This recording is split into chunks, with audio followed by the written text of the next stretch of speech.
thank you so much. Sadhguru talked about the Annamaya kosha, which is the body kosha. There are 5 koshas in the applied yogic sciences, which work the entire system of the body, from the mind to the heart to the breath to the energy. I need all that. And the heart. There are thousands of years of manuals, from classical yoga, which is just meditation, to hatha yoga, to the tantrika, that provide ways of being that Sadhguru has expressed the top of tonight. So it's not an abstraction at all. It's just like what you guys do on Hotboxing, which is break down how you get to the soul of yourself by moving through your ego, by practicing goodness towards others. So that's real tough too. It's a difficult process. For me it was, for me. No, the thing is this.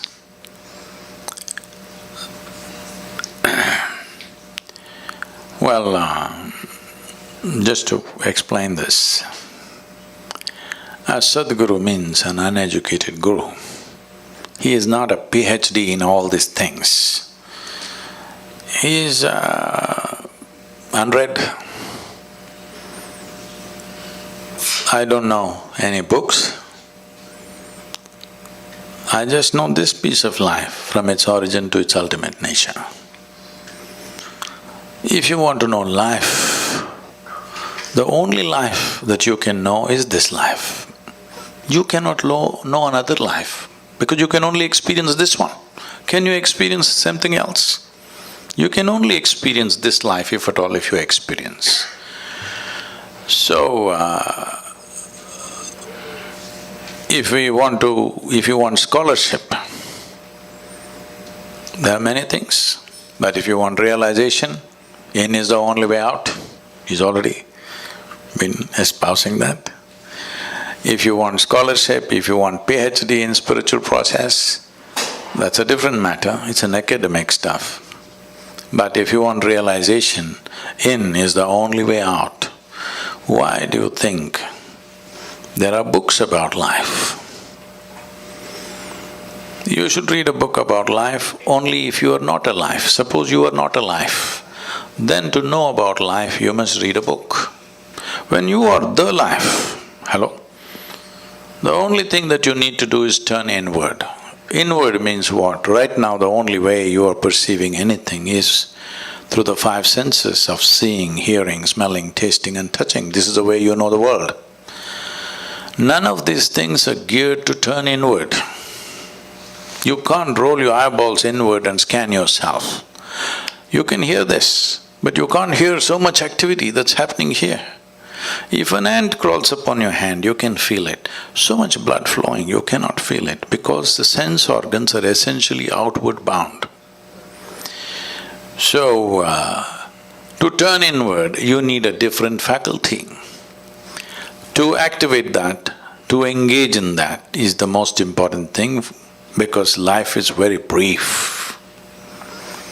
Only miserable people have a long life. If you're joyful and exuberant, it's a very brief life.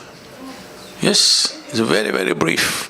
Have you noticed on a particular day, you're very happy, 24 hours, poof, went up like a moment? You're a little depressed.